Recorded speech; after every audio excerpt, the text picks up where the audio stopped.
हमने पढ़ा था about the Arrhenius definition of the acids. आज हम पढ़ेंगे Arrhenius definition of the bases.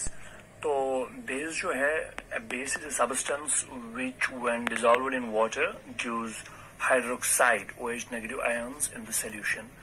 तो बेस कोई भी substance होता है जो जब हम उसे डिजोल्व करते हैं इन वाटर तो वो क्या देता है, OH नेगेटिव आयंस और hydroxide ions. Substance which when dissolved in water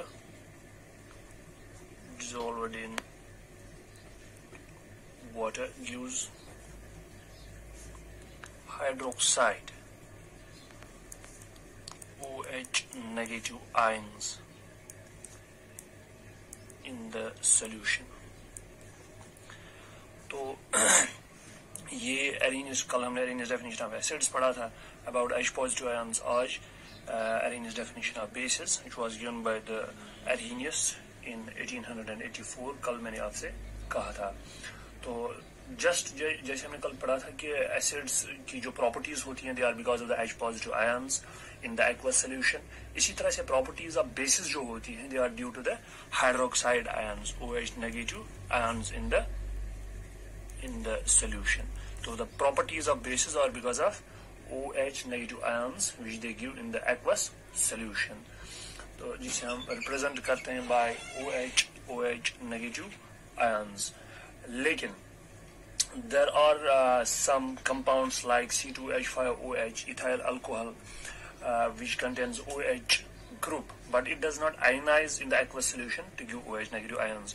जैसा कि कल हमने पढ़ा था कि किसी भी कंपाउंड में जिसमें हाइड्रोजन होता है लेकिन ऐसा जरूरी नहीं है कि वो एसिड्स हों. इसी तरह से all the compounds containing OH group they are not bases. For example, we have got C2H5OH ethyl alcohol. इसमें क्या है, it cannot be considered as a base. ये base नहीं है. क्यों नहीं है? Because it contains OH group. इसमें OH group तो है, OH group इसमें है, but it is not a base. क्यों? It does not ionize in the aqueous solution. क्यों? क्योंकि it does not ionize. It doesn't ionize in the aqueous solution to give OH negative ions. ये हमें solution में OH negative ions नहीं देता है in the aqua solution, so it can not be called as a base, though कि इसमें OH group मौजूद है. तो अब हम थोड़ा सा पढ़ेंगे अभी एग्जांपल्स के बारे में. For example we have got NaOH, it is a base. Sodium hydroxide KOH, potassium hydroxide is a base. इसी तरह से बहुत सारी बेसिस हैं. लेकिन ये जो बेसिस हैं these are you can see these are the metal hydroxides. ये मेटल हाइड्रोक्साइड्स है. हाइड्रोक्साइड मीन OH ग्रुप है इनमें, so they are metal hydroxides. Metal hydroxide. लेकिन हर बार सिर्फ मेटल हाइड्रोक्साइड ही बेस नहीं होता है. जो मेटल ऑक्साइड्स होते हैं, अगर अब मेटल ऑक्साइड होगा they are also basic. Metal oxides they are also basic in nature. For example, you have got CaO, MgO. ये तो हाइड्रोक्साइड्स नहीं है, OH नहीं है इनमें, लेकिन still they act as bases. तो so we can say that bases are oxides and hydroxides of metals. ये भी हम कह सकते हैं कि जो bases होते हैं they are oxides and hydroxides of metals. They are the oxides and hydroxides of metals. तो लेकिन ये जो कुछ bases होती हैं, the bases which are soluble in water and give hydroxide ions in the aqueous solution, they are called as, so we can say bases which are soluble in water and give hydroxide ions in the aqueous solution are called alkalis. तो bases which are soluble in water, and give hydroxide ions in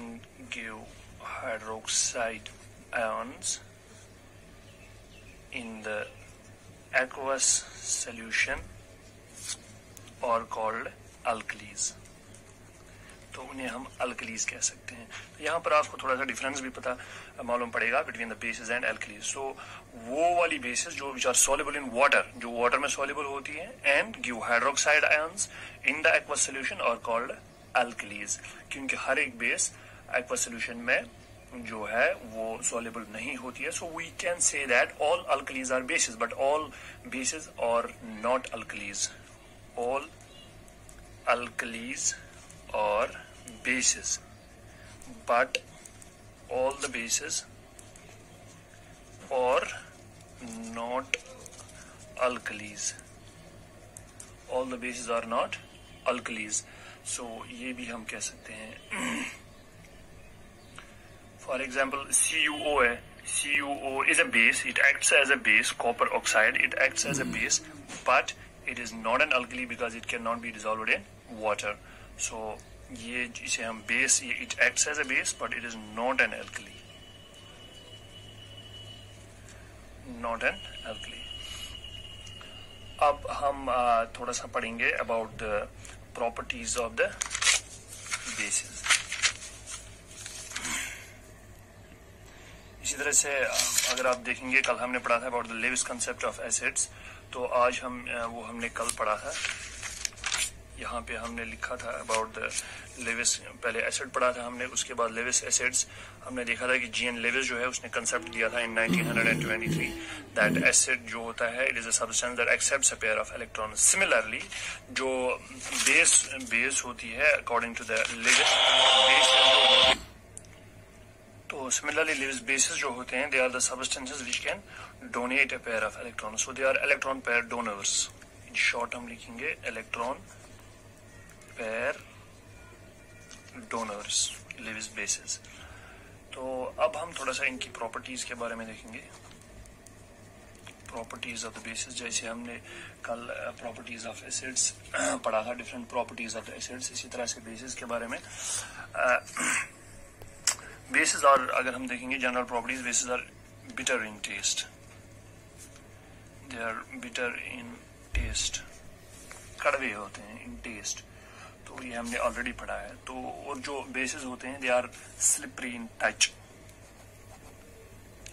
slippery in touch, या जिसे हम कहते हैं सोपी touch भी जिसे हम कहते हैं, जैसे सोप का टच जो स्लिपरी होता है वैसे ही बेसिस भी जनरली होते हैं, they are slippery in touch. इसी तरह से they turn red litmus blue, they turn red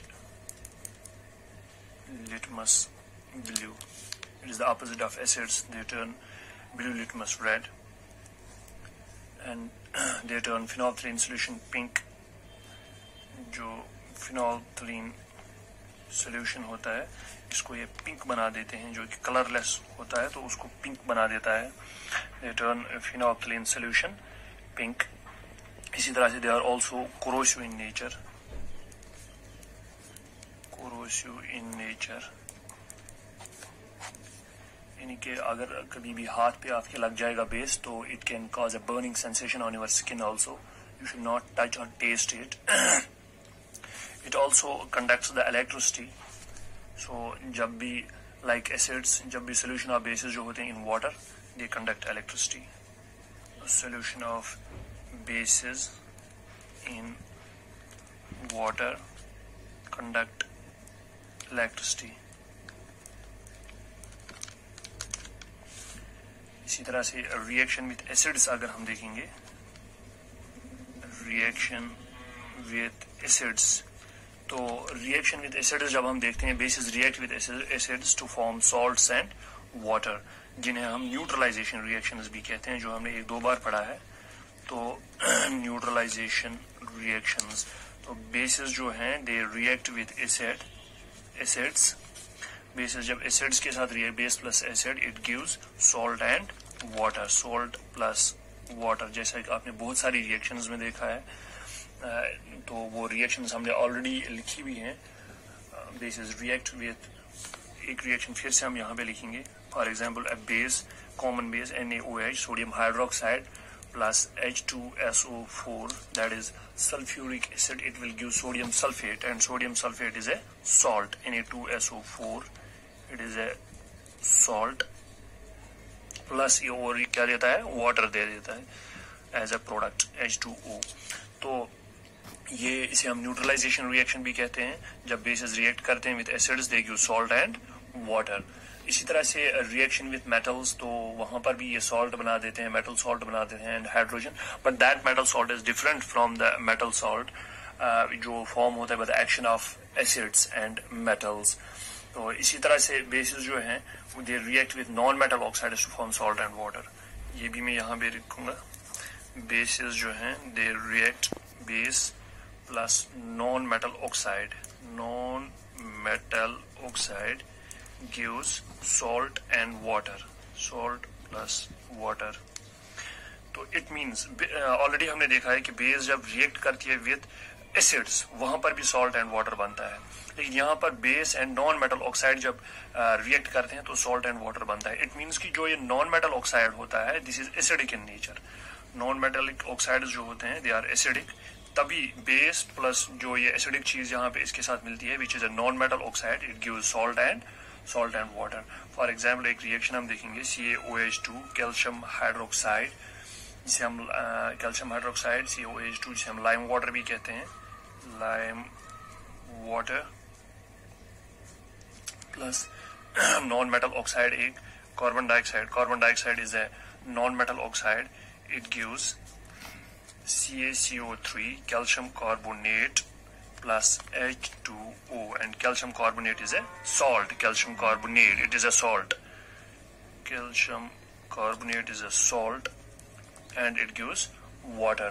तो ये यहाँ पे जो this shows that non metal oxides जो होते हैं, non metallic oxides CO2 for example यहाँ पे हमने ले लिया, they are acidic in character. तभी ये एसिडिक और बेस जब मिलते हैं salt and they form salts and water। So they were some properties of the bases। तो अब हम नेक्स्ट वीडियो में हम पढ़ेंगे अबाउट वहाँ पे हम पढ़ेंगे about the strength of acids and bases, या pH भी हम पढ़ सकते हैं। So just wait for my next video. Thanks for watching.